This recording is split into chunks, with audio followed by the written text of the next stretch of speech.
भारत माता की, भारत माता की जय श्री राम, जय श्री राम। अब की बार फिर एक बार कहो दिल से, कहो दिल से। मंच पर उपस्थित हमारे विधायक प्रवीण दटके जी, पूर्व महापौर भाई दयाशंकर तिवारी जी, श्रीकांत आगलावे जी, बंडूभाऊ राउत, चमन प्रजापति जी, अमोल कोल्हे जी, संजय बालपांडे जी, विद्याताई कन्हेरे, सरलाताई नायक, देवेंद्र काटोलकर जी, अर्चनाताई डेहनकर, आशीष कटारे, जयप्रकाश गुप्ता जी, रामदेव जी अग्रवाल, हमारे कृष्णा भाऊ कावड़े, नंदकिशोर गौर, कृष्णा बावरिया, दीपक दीक्षित, प्यारेलाल वर्मा, नरेंद्र रामटेके, अशोक नायक, बिरजू बावरिया, मंच पर उपस्थित सभी सम्मानीय अतिथिगण और उपस्थित सभी बहनों और भाइयों, हम सभी लोग हमारे प्रिय नेता और पूरे भारत में जिनको विकास पुरुष के नाम से जाना जाता है, ऐसे आदरणीय गडकरी जी को समर्थन देने के लिए और अपना आशीर्वाद देने के लिए यहां पर एकत्रित आए हैं। अभी अभी दयाशंकर जी यहां पर बता रहे थे कि हमारे बजेरिया में किस प्रकार से परिवर्तन हुआ है। केवल बजेरिया नहीं, पिछले 10 वर्षों में नितिन जी के नेतृत्व में नागपुर में जो परिवर्तन हमने देखा है, और मुझे बहुत खुशी है कि 2014 से 19 तक मुख्यमंत्री के रूप में काम करने का अवसर मुझे मिला, और मोदी जी के आशीर्वाद में और नितिन जी के साथ में हम लोगों ने इस नागपुर शहर को बदलने का काम किया। आज हम देख सकते हैं कि नागपुर में हर जगह सीमेंट रोड हमको दिखाई देते हैं, 24/7 पानी की योजना दिखाई देती है, बड़े पैमाने पर खेल के मैदान, गार्डन्स हमको दिखाई देते हैं। आज हमारे सेंट्रल एवेन्यू से जाने वाली मेट्रो, ये हमारे आवाजाही के लिए एक बहुत अच्छा साधन बनी है। और साथ साथ विशेष रूप से मध्य नागपुर का जो इलाका है, जो नागपुर का एक पुराना इलाका करके जाना जाता था, और नागपुर का पुराना इलाका होने के कारण सबसे ज्यादा कंजेस्टेड इलाका इस प्रकार से मध्य नागपुर की ओर देखा जाता था। अब नितिन जी के नेतृत्व में मध्य नागपुर का भी चेहरा बदला, और हम देख सकते हैं कि बड़े पैमाने पर मध्य नागपुर में चौड़े रास्ते ये यहां पर तैयार हुए हैं। और हमारा जो शुक्रवार तालाब है, गांधी सागर है, उसका भी कायाकल्प हम लोगों ने उसकी भी शुरुआत की है। जल्दी ही ये काम भी पूरा किया जाएगा। आज नितिन जी के नेतृत्व में नागपुर को एजुकेशन हब के रूप में विकसित करने का काम हमने किया। हमको मौका मिला तो नागपुर में ट्रिपल IIT आई, नागपुर में IIM आया, नागपुर में एम्स आया, नागपुर में सिम्बियोसिस आया, नागपुर में लॉ स्कूल आई। एक एक करके जो देश के सबसे महत्वपूर्ण इस प्रकार के संस्थान है, वो नागपुर में आए, और नागपुर को एजुकेशन हब बनाने का प्रयास भी पिछले कुछ सालों में हमने किया। ये इसलिए भी महत्वपूर्ण है कि आज के जमाने में उद्योग वहीं जाते हैं, रोजगार की निर्मित वहीं होती है जहां पर मानव संसाधन तैयार होता है, जहां पर अच्छी शिक्षा की व्यवस्था होती है, जहां अच्छे शिक्षा संस्थान होते हैं। ऐसी ही जगह हम लोगों को रोजगार की निर्मित होते हुए दिखती है। और आज उसका परिणाम क्या है? तो नितिन जी के नेतृत्व में आज मिहान में 68,000 लोगों को नौकरियां मिली। और सबसे बड़ी बात यह है कि IT के क्षेत्र में जो दुनिया की 6 बड़ी कंपनियां हैं, वो 6 के 6 कंपनियां किसी एक शहर में नहीं होती, लेकिन नागपुर अकेला ऐसा शहर है जहां 6 की 6 कंपनियां हैं और इन कंपनियों में 90% लोग, 90% ये नागपुर शहर के, नागपुर जिले के और विदर्भ के लोग, आज हमारे बच्चे वहां पर काम कर रहे हैं। हजारों बच्चों को रोजगार वहां पर मिला है। ये केवल यहाँ हो पाया क्योंकि देश में मोदी जी की सरकार थी और नितिन जी जैसे नेता अपने साथ थे। इसलिए दोस्तों, एक और आज नितिन जी का नेतृत्व केवल नागपुर इतना ही मर्यादित नहीं है। आज देश में नितिन जी ने जिस प्रकार से इंफ्रास्ट्रक्चर का काम किया है, रास्तों का काम किया है, आपको आश्चर्य होगा 2025 में जब हमारे राष्ट्रीय महामार्ग जो नितिन जी ने मोदी जी के नेतृत्व में शुरू किए, वो जब पूर्ण होंगे तो भारत की स्वतंत्रता से लेकर 2014 तक जितने राष्ट्रीय महामार्ग बने, उससे ज्यादा राष्ट्रीय महामार्ग केवल 10 साल में बनकर पूरे हुए। ये चमत्कार मोदी जी ने और नितिन जी ने करके दिखाया है।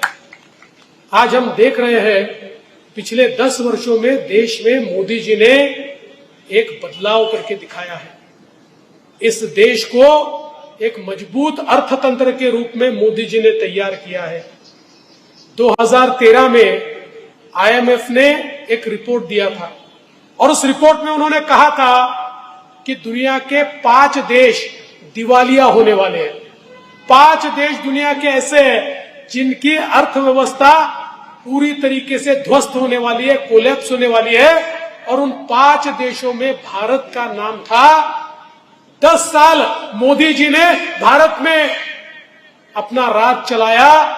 उसी IMF ने 2023 में एक रिपोर्ट दी और कहा दुनिया की सबसे तेजी से विकसित होने वाली और एक प्रकार से सबसे मजबूत अर्थव्यवस्था अगर कोई होगी तो भारत की अर्थव्यवस्था है। 10 साल पहले जिसको दिवालिया घोषित किया गया, उस भारत को मजबूत अर्थतंत्र के रूप में मोदी जी ने तैयार किया।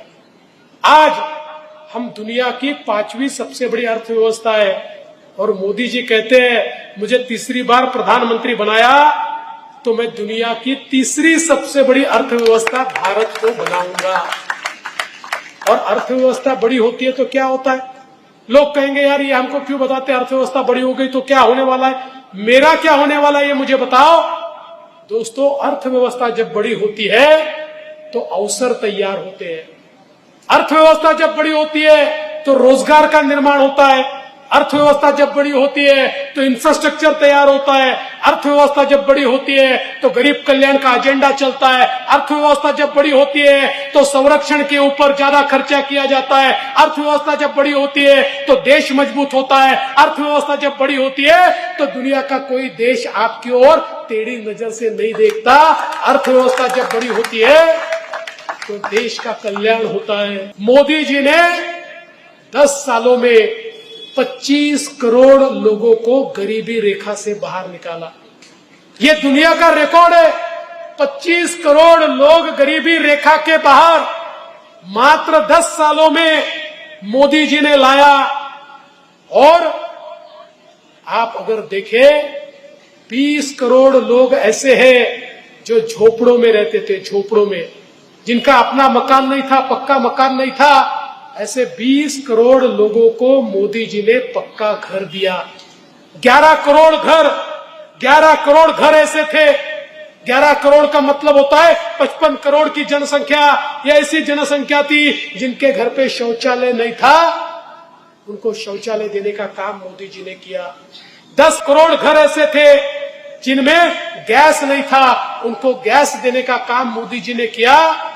50 करोड़ लोग ऐसे थे जिनके घर पे पीने का पानी नल से नहीं आता था। हमारी माताओं बहनों को या तो कुएं पर जाना पड़ता था या नदी पर जाना पड़ता था। मात्र पिछले 5 वर्षों में 50 करोड़ लोगों के घरों में शुद्ध पीने के पानी का नल ये मोदी जी ने पहुंचाया। ये मोदी जी ने की हुई क्रांति। और इतना ही नहीं, मोदी जी ने गरीबों का ध्यान रखा। 50 करोड़ लोगों को आयुष्मान भारत की योजना के तहत 5 लाख तक का इलाज मुफ्त में मिलेगा। ये योजना मोदी जी ने शुरू की, अभी सभी के पास कार्ड पहुंच रहा है और आने वाले दिनों में मोदी जी ने तो 5 लाख की हमको गारंटी दी ही, साथ में हमने भी महाराष्ट्र सरकार की ओर से और 5 लाख रुपए की गारंटी आपको दी। तो अब किसी को भी अपने इलाज पर 1 पैसा खर्चा नहीं करना पड़ेगा। मोदी जी ने वयोश्री जैसी योजना लाई, हमारे नितिन जी के नेतृत्व में हमने उसके कैंप्स लिए। आज हम देख रहे हैं जो हमारे सीनियर सिटीजन्स है, घर के बड़े बूढ़े लोग जो है, इनको जो चीजें आवश्यक है, किसी को छड़ी चाहिए, स्टिक चाहिए, उसको स्टिक मिली, किसी को कान की मशीन चाहिए, उसको कान की मशीन मिली, किसी को दांत चाहिए, उसको दांत मिले, किसी को चश्मा चाहिए, उसको चश्मा मिला, किसी को कमोड़ चाहिए, उसको कमोड़ मिला। जो हमारे घर के बड़े बूढ़े लोग हैं, इनको जिस जिस प्रकार की सुविधा चाहिए वो सुविधाएं मोदी जी ने मुहैया कराई। मोदी जी के, नितिन जी के नेतृत्व में हमारे जो दिव्यांग है, उन दिव्यांगों को जिसको टांग चाहिए उसको टांग मिली, जिसको हाथ चाहिए उसको हाथ मिला। अरे जो कल तक चल नहीं सकता था अब वो मोटरसाइकिल चला रहा है, जिसके पास रिक्शा हाथ से चलाने का था उसको इलेक्ट्रिक रिक्शा मिला। सभी के जीवन में परिवर्तन लाने का काम मोदी जी ने किया। आज रेहड़ी पटरी वाले, आज हमारे फुटपाथ दुकानदार, इनको कभी ये विचार भी नहीं आता था कि हमको कोई कर्जा मिल सकता है। कोविड के बाद मोदी जी ने उनके लिए योजना लाई, 20,000 का उनको कर्जा मिला, वापिस करेंगे तो 50,000 का कर्जा, वापिस करेंगे तो 1 लाख का कर्जा। जो लोगों को साहूकार से पैसा लेना पड़ता था, अब उनको साहूकार से पैसा नहीं लेना पड़ता। ये मोदी जी ने करके दिखाया। देश में 50 करोड़ से ज्यादा लोगों को मुद्रा का लोन मिला, वो अपने कदमों पर, पैरों पर खड़े हुए। एक जमाना ऐसा था, कोई गरीब आदमी अगर बैंक में चला जाए तो बैंक वाला पूछता था तेरे पास कोई जमींदार है, कोई सरकारी नौकर तेरा रिश्तेदार है? अगर रिश्तेदार है तो सरकारी नौकर की गारंटी हमको दो, या फिर तेरी प्रॉपर्टी हमको लिख कर दो तो तुझे कर्जा मिलेगा। वो बोलता मेरे पास प्रॉपर्टी होती तो तुम्हारे पास क्यों आता? उसको कर्जा नहीं मिलता था। 50 करोड़ से ज्यादा लोगों को ऐसा कर्जा मिला, न कोई गारंटी देनी पड़ी, न कोई प्रॉपर्टी देनी पड़ी। और सबसे महत्व की बात, माताएं बहनें सुने, इन 50 करोड़ से ज्यादा लोगों में 31 करोड़ 31 करोड़ महिलाएं हैं जिनको ये कर्जा मिला है, जो अपने पैरों पर खड़ी हुई है। क्योंकि मोदी जी कहते हैं एक आदमी जब पैरों पर खड़ा होता है तो आदमी ही पैरों पर खड़ा होता है, पर जब एक औरत पैरों पर खड़ी होती है तो पूरा परिवार पैरों पर खड़ा होता है। इसलिए मोदी जी ने अधिकारिता देने का काम शुरू किया। इतना ही नहीं, आज हमारे यहाँ पर जो बचत गट है, इन बचत गटों के लिए 8 लाख करोड़ की राशि मोदी जी ने दी और बचत गटों का ऐसा आंदोलन शुरू किया कि जिसके माध्यम से आज गांव गांव में लखपति दीदी बन रही है, जिन्होंने कभी सोचा नहीं था, जिनके लिए 2000 रुपया भी बड़ी बात होती थी, ऐसी हमारे महिलाएं अब लखपति हो रही है। ये मोदी जी ने करके दिखाया। और सबसे बड़ी बात, हम सब लोग जो यहाँ पर बैठे हैं ना, अभी हमारे मंच पे तो केवल 2 बहनें हमको दिखाई देती है, अब आगे ऐसा चलने नहीं वाला। अब हमको आधी कुर्सियां खाली करनी है, क्योंकि मोदी जी ने अब महिलाओं को आरक्षण दिया है। और 2026 के बाद जो भी चुनाव होगा, लोकसभा का हो या विधानसभा का, अब खासदार भी महिलाएं बनेगी और आमदार भी महिलाएं बनेगी। ये मोदी जी ने करके दिखाया है। इसलिए देश के हर तबके को मोदी जी ने एक प्रकार से विकास की ओर लेकर गए। और ये करते समय मोदी जी ने कहा न कोई जात है, न कोई धर्म है, इस देश का गरीब, इस देश की महिलाएं, इस देश का युवा और इस देश का किसान, ये 4 ही जात है, ये 4 ही धर्म है, ये 4 ही भाषा है। इन चारों का अगर हम विकास कर दे तो देश का विकास होगा। मोदी जी ने पूछा नहीं तेरी जात कौन सी है, तेरा धर्म कौन सा है, तेरी भाषा कौन सी है। मोदी जी ने जो गरीब दिखा, जो मध्यम वर्गीय दिखा, जो महिलाएं दिखी, जो युवा दिखा, ऐसे हरेक का विकास मोदी जी ने करके दिखाया। सबका साथ, सबका विकास, ये सपना मोदी जी ने करके दिखाया। और ये सब करते हुए भारत को एक मजबूत देश के रूप में मोदी जी ने प्रस्थापित किया। जो भारत एक जमाने में अपने सुरक्षा के लिए सारी चीजें विदेशों से लेता था, अगर गोला बारूद टाइम पर नहीं आए तो हम दुश्मन से लड़ नहीं सकते थे, हमारी तोपें भी बाहर से आती थी, हमारे फाइटर जेट भी बाहर से आते थे, हमारी पनडुब्बी भी बाहर से आती थी, हमारी युद्ध नौकाएं भी बाहर से आती थी। मात्र 10 सालों में मोदी जी ने ये किया, हमारी तोपें भी यहां बनती है, हमारे गोले भी यहां बनते हैं, हमारे फाइटर जेट भी यहां बनते हैं, हमारी पनडुब्बी भी यहां बनती है, हमारी युद्ध नौकाएं भी यहां बनती है। और यहां बनते इतना ही नहीं, अब कई देशों को हम एक्सपोर्ट कर रहे हैं, हम इंपोर्ट नहीं करते, अब हम देशों को एक्सपोर्ट कर रहे हैं। एक और भारत सुरक्षित भी हुआ और ये सारी चीजें बनने लग गई तो रोजगार का निर्माण भी हुआ, लोगों को नौकरियां भी मिली, लोगों को रोजगार भी मिला और अब भारत इतना मजबूत हुआ। दोस्तों, अभी कुछ दिनों पहले आपने सुना होगा, केवल अमेरिका और रशिया जो कर पाया भारत ने करके दिखाया। अब हमने एक ऐसा मिसाइल तैयार किया, भारत से 7,000 किलोमीटर दूर कहीं पर भी दुश्मन का अड्डा हो, हमारा मिसाइल सीधा वहां जाकर दुश्मन को नेस्तनाबूद कर सकता है। ऐसा मिसाइल भारत ने तैयार किया। अब मोदी जी के नेतृत्व में पाकिस्तान या चीन हमारे ऊपर टेढ़ी नजर से देख नहीं सकता, ऐसा भारत तैयार किया। और मोदी जी ने बताया, अगर हमारे देश में आके आतंकवादी गतिविधियां करोगे, हम मनमोहन सिंह का जमाना गया जब वो केवल अमेरिका में जाकर रोते थे, देखो पाकिस्तान सताता है। अब ये अमेरिका के सामने रोने वाला भारत नहीं है, ये घुस के मारने वाला भारत है। ये मोदी जी ने करके दिखाया, एक मजबूत भारत मोदी जी ने करके दिखाया। आज हर क्षेत्र में भारत आगे जा रहा है। अब भारत तो चांद पर भी चंद्रयान उतार रहा है। मैं तो जापान में था, मैं दूसरे दिन जापान के सबसे बड़े मंत्री से मिला। उन्होंने कहा, मैं आपको बधाई देना चाहता हूं। मैंने कहा, क्यों बधाई देना चाहते हो? बोले, जो काम जापान नहीं कर पाया वो आपने करके दिखाया। आपने चांद के दक्षिण ध्रुव पर यान उतारा, हमने भी 4 साल पहले प्रयास किया था, हम नहीं कर पाए। भारत पहला देश था जिसने ये चंद्रयान उतारा और चांद पर चंद्रयान उतरने के बाद हमारे भारत के वैज्ञानिकों ने मोदी जी के नेतृत्व में सूरज को भी नापना शुरू कर दिया। आदित्य L1 के नाम से एक उपग्रह अब सूरज के इर्द गिर्द घूम रहा है और दुनिया में सूरज के इर्द गिर्द घूमने वाला केवल एक उपग्रह इस कक्षा में आ पाया और वो उपग्रह भी भारत ने तैयार किया। इस प्रकार की प्रगति आज भारत की हम देख रहे हैं। गरीब कल्याण से लेकर तो सुरक्षा तक और विज्ञान से लेकर तंत्रज्ञान तक भारत को पहले नंबर पर लाने का काम मोदी जी ने किया है। और दोस्तों, परसों मोदी जी कन्हान में आए थे। मोदी जी ने कहा, अरे पिछले 10 साल ये तो केवल ट्रेलर था, असली पिक्चर अभी बाकी है। मोदी जी ने कहा, जब हम होटल में जाते तो होटल में थाली आने से पहले स्टार्टर आते हैं, पिछले 10 साल स्टार्टर थे, असली थाली तो अगले 5 साल में परोसने वाला हो। तो विचार कीजिए, अगर स्टार्टर ऐसे थे तो थाली कैसी होगी। और मोदी जी के साथ हमारे गडकरी जी है। गडकरी जी ने जिस प्रकार से रास्तों का विकास किया, मैं आपको बताना चाहता हूं। गडकरी जी और मोदी जी की जोड़ी ने क्या कमाल किया है।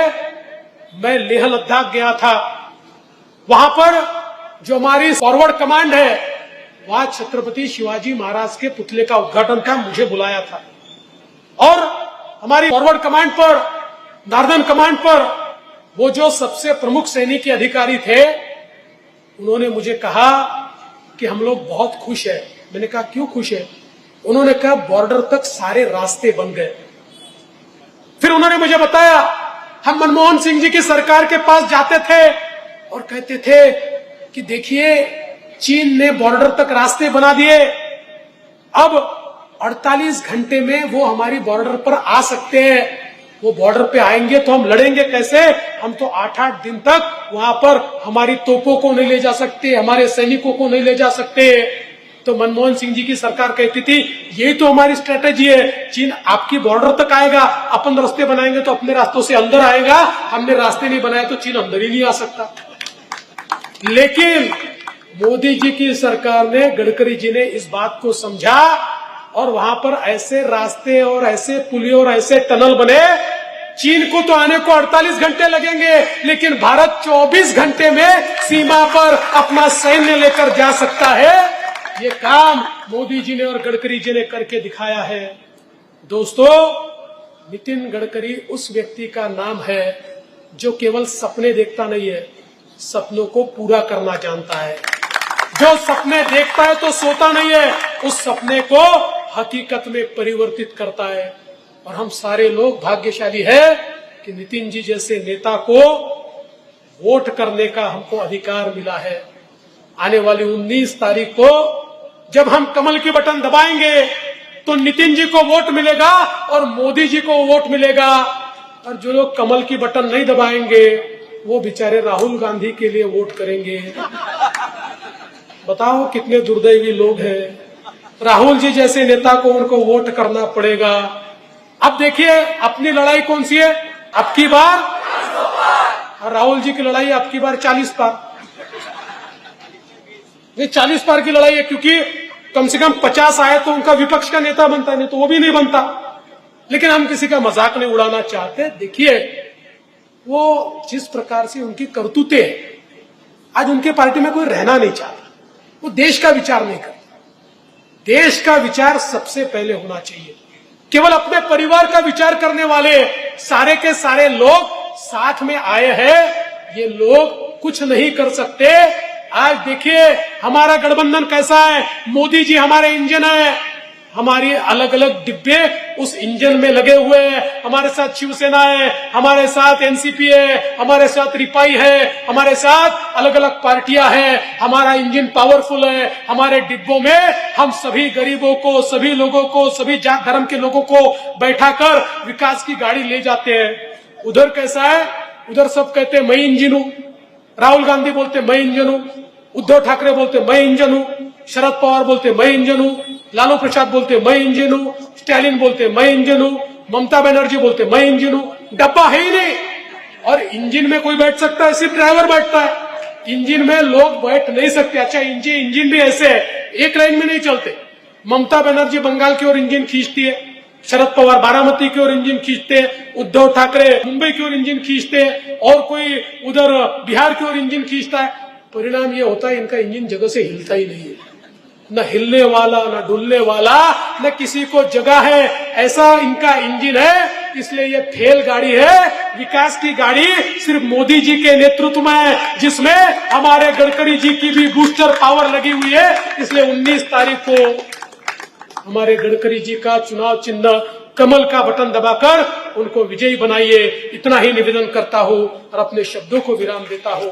धन्यवाद। जय हिंद।